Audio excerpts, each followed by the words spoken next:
வணக்கம். இன்னைக்கு நம்ம டீ கடை கிச்சனில் வந்து சட்டுன்னு செய்யக்கூடிய ஒரு சாம்பார், டிஃபன் சாம்பார் அதுதான் நம்ம இன்னைக்கு பார்க்க போகிறோம். ஒரு 10 நிமிஷம் தான் தயாராகும். குறைஞ்ச காய்கறியிலேயும் ரொம்ப எளிமையான முறையில் மெத்தடே இது வேறு மாதிரி இருக்கும். இப்போ நம்ம வீட்டுக்கு வந்து திடீர்னு ஒரு விருந்தாள் வந்துட்டாங்க, மாவெல்லாம் ரெடியாக இருக்குது, என்ன செய்ய அப்படின்னா நம்ம டீ கடை கிச்சனில் அப்படி ஒரு வீடியோவை தட்டி விட்டு பார்த்தீங்கன்னா 10 நிமிஷம் தான், நம்ம வீடியோவே 8 நிமிஷம் தான் ஓடும். அதை பார்த்துட்டிங்கன்னா அப்படியே ஒரு சாம்பாரை நீங்கள் ஒரு 10 நிமிஷத்தில் ரெடி பண்ணிடலாம். அந்த மாதிரி ஒரு சாம்பார் தான் இன்றைக்கி நம்ம பார்க்க போகிறோம் வீடியோவில். வாங்க எப்படியெல்லாம் செய்யலாம்னு பார்ப்போம். இப்போ நம்ம சாம்பாருக்கு பருப்பு எடுத்திருக்கோம். பருப்பு அளவு பார்த்தீங்கன்னா துவரம் பருப்பு ஒரு டம்ளர் எடுத்திருக்கேன், இது 100 கிராம் இருக்கும். பாசி பருப்பு அரை டம்ளர் எடுத்திருக்கேன், அது 50 கிராம் இருக்கும். மொத்தம் 2 சேர்ந்து 150 கிராம். இதை நம்ம அலசி எடுத்துக்கலாம். எல்லாத்தையும் ஒரு குக்கரில் சேர்த்துக்கலாம். அந்த பருப்பை சின்னதாக ஒரு 6 பூண்டு தொலியை உரிச்சு வச்சுருக்கேன், 2 பச்சை மிளகா, கொஞ்சமாக சின்ன வெங்காயம் அதை நல்லா தொலியை உரிச்சிட்டு கழுவிட்டு வச்சுருக்கேன். ஒரே ஒரு தக்காளி, கொஞ்சம் பெரிய தக்காளி, அதையும் வெட்டி வச்சுருக்கேன். இன்றைக்கி நம்ம சாம்பாருக்கு ஒரே ஒரு காய் தான் போட போகிறோம், பூசணிக்காய், மஞ்சள் பூசணி. அதுவும் இந்த அளவுக்கு தான், கொஞ்சமாக தான், ரொம்ப வேண்டாம், ஒரு கையளவுக்கு தான். நல்லா தொலியை நீக்கிட்டு அந்த மேலே இருக்கக்கூடிய கடுமையான தொலியை நல்லா சீவிட்டு நல்லா வெட்டி கழுவி வச்சுருக்கேன். அதான் நம்ம இன்றைக்கி சேர்க்க போகிறோம். இந்த எல்லாத்தையும் நான் உள்ளே சேர்த்துறேன்.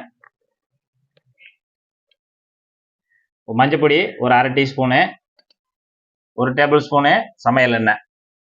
இப்போ நம்ம இந்த பருப்பு காய வேக வைக்கிறதுக்கு தண்ணி முங்குற அளவுக்கு சேர்த்துக்குவோம். இதை ஒரு தடவை நல்லா கிண்டி விட்டுருங்க. கிண்டி விட்டு குக்கர் மூடி போட்டு நம்ம வேக வச்சு எடுத்துக்கலாம். இப்போ நம்ம சாம்பார், டிஃபன் சாம்பாருக்கு பருப்பு வேக வச்சிட்டோம் குக்கரில். அதுக்கு இடையில கொஞ்சமாக தேங்காய் பூ, கொஞ்சமாக ஒரே ஒரு சில்லு எடுத்து நல்லா தேங்காய் பூ மாதிரி திருவி அதையும் நம்ம மிக்சி ஜாரில் சேர்த்துக்கலாம். இது வந்து மல்லித்தூள் ஒரு 3 டீஸ்பூனு, 2 டீஸ்பூனு வத்தல் தூள், 1 டீஸ்பூனு சீரகத்தூள், ஒரு அரை டீஸ்பூனு மிளகுத்தூள், அதையும் நம்ம இதில் சேர்த்துடலாம். இப்போ இதை கொஞ்சமாக தண்ணி ஊற்றி ஒரு பேஸ்ட் பதத்துக்கு அரைச்சி எடுத்துக்கலாம். இப்போ மசாலா பேஸ்ட்டு இந்த மாதிரி நம்ம நைஸாக அரைச்சி வச்சுக்குவோம். இப்போ நம்ம பருப்பு குக்கரில் ஒரு 4 விசிலு, அதாவது அடுப்பு சிம்மில் வச்சு ஒரு 4 விசிலு நல்லா வேக வச்சு எடுத்திருக்கேன். அதாவது நம்ம வீட்டு குக்கருக்கு, அது ஒவ்வொருத்தங்க அவங்கவுங்க வீட்டு குக்கருக்கு தக்கன நீங்கள் காயும் பருப்பையும் நல்லா அந்த அளவுக்கு குழைய வேக வச்சு எடுத்துக்கோங்க. வேக வச்சு எடுத்துட்டு நல்லா இப்படி கடைஞ்சி விட்டுருங்க ஒரு தடவை. நல்லா கரண்டி வச்சே கடைஞ்சா கூட போதும், அது நல்லா வெந்துருச்சுனாலே நல்லா நைஸாக கடைஞ்சிரும். இப்போ நம்ம அந்த காய் கூட அவ்வளோவா தெரியாது, அந்த அளவுக்கு எல்லாத்தையுமே நல்லா ஒரு தடவை நல்லா கடைஞ்சி விட்டுருங்க. இப்போ நம்ம சாம்பார் தாளிக்க போகிறோம். சாம்பார் தாளிக்கிறதுக்கு இந்த மாதிரி ஒரு பாத்திரத்தில் ஒரு 2 டேபிள் ஸ்பூன் சமையல் எண்ணெய். எண்ணெய் சூடான உடனே ஒரு அரை டீஸ்பூனு கடுகு நல்லா பொரியட்டும். ஒரு அரை டீஸ்பூன் உளுந்து, 2-3 கொஞ்சமாக வெந்தயம், ஒரு அரை டீஸ்பூனு சீரகம், சின்ன வெங்காயத்தை ஒரு கொஞ்சமாக வெட்டி நல்லா இந்த மாதிரி பொடியாக வெட்டி அதையும் இதில் சேர்த்துடலாம். கொஞ்சமாக கருவேப்பிலை. இந்த இடத்துல நம்ம பேஸ்ட் பண்ணி வச்சிருக்கக்கூடிய மசாலாவை சேர்த்துடலாம்.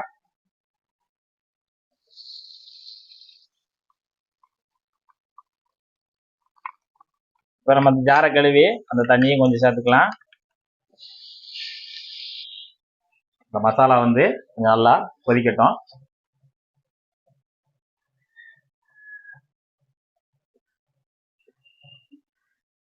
இதுக்கு தேவையான உப்பு ஒரு டேபிள் ஸ்பூன் போட்டிருக்கேன். அப்புறம் நம்ம செக் பண்ணிவிட்டு தேவைன்னா போட்டுக்கலாம், இதே கரெக்டாக இருக்கும். பெருங்காயப்பொடி ஒரு 1/4 டீஸ்பூனு, எல்லாத்தையும் நல்லா கலந்து விட்டுக்கலாம். இப்போ நம்ம கடைஞ்சிருக்கக்கூடிய பருப்பு அது எல்லாத்தையுமே இதில் சேர்த்துடலாம். இப்போ நான் மறுபடியும் அந்த குக்கரை கழுவி ஒரு 1/2 லிட்டர் தண்ணி இருக்கும், அதையும் நான் சேர்த்துக்கிறேன். ஏன்னா நம்ம வந்து டிஃபன் சாம்பார் வந்து ரொம்ப திக்காக இருக்க வேண்டாம், ஓரளவுக்கு கொஞ்சம் கொல கொலன்னு தண்ணியாக இருந்தால் தான் நல்லாயிருக்கும். எல்லாத்தையும் நல்லா கலந்து விட்டுருங்க, நல்லா கொதிக்கட்டும். இப்போ நம்ம சாம்பார் தாளிப்பு போட்டு பருப்பெல்லாம் ஊற்றி தேவையான அளவு தண்ணியெல்லாம் ஊற்றி நல்லா கொதிச்சிக்கிட்டு இருக்கு. ஒரு கொதி கொதிக்கும் போது இந்த அளவுக்கு தான் புளி, ரொம்ப வேண்டாம். கொஞ்சோல புளி எடுத்து நல்லா ஊற போட்டு வச்சுருக்கோம். அதை நல்லா கரைச்சிட்டு இந்த லாஸ்ட்டாக அந்த நம்ம சாம்பாரில் ஊற்றி அது அப்படியே முடிச்சிடலாம். அப்படி எல்லாத்தையுமே வடிகட்டி அப்படியே நம்ம சேர்த்துக்கலாம்.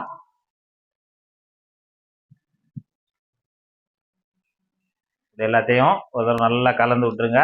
நல்லா ஒரு கொதி கொதிக்கட்டும். ஏன்னா நம்ம ஏற்கனவே தாளிப்பு போட்டாச்சு, மசாலா ஏற்கனவே அதில் தாளிப்புலேயும் நல்லா பச்சை வாசனை போகிற அளவுக்கு இது பண்ணியாச்சு. பருப்பும் நல்லா வெந்து குழஞ்சி நல்லா அதை கடைஞ்சி ஊற்றியாச்சு நமக்கு. இப்போ நம்ம புளி கரைசலை ஊற்றி ஒரு 2 தடவை நல்லா கொதிக்க விட்டுட்டு நம்ம ஸ்டவ் ஆஃப் பண்ணிடலாம். இப்போ நமக்கு நல்ல ஒரு டிஃபன் சாம்பார் தயாராகிருச்சு. அப்படியே நமக்கு அந்த பருப்பு அந்த எண்ணெய் ஊற்றி பருப்பு வேக வச்சோம்னா அந்த மனம் அப்படியே கம கம கம கமன்னு வரும். கடைசியாக கொஞ்சமாக மல்லியை நல்லா புதுசாக கட் பண்ணி வச்சு அதை அப்படியே மேலே தூவி விட்டுடலாம்.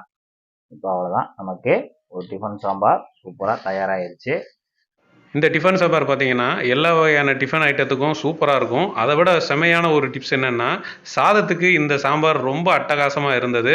ஸோ நீங்கள் சாதத்துக்கு வேணும் அப்படின்னாலும் இதை வந்து ட்ரை பண்ணி பார்க்கலாம். இந்த சாம்பார் செய்கிறதுக்கு ஒரு 10 நிமிஷம் இருந்தாலே போதுங்க, சூப்பராக செஞ்சு முடிச்சிடலாம். இதே மாதிரி ஒரு டேஸ்ட்டான சாம்பார் செஞ்சு சாப்பிட்டு பார்த்துட்டு உங்களுக்கு டேஸ்ட் எப்படி இருந்துச்சுன்னு மறக்காமல் கமெண்ட்டில் சொல்லுங்கள். நம்ம அடுத்து ஒரு சூப்பரான வீடியோவில் சந்திக்கலாம். நன்றி, வணக்கம்.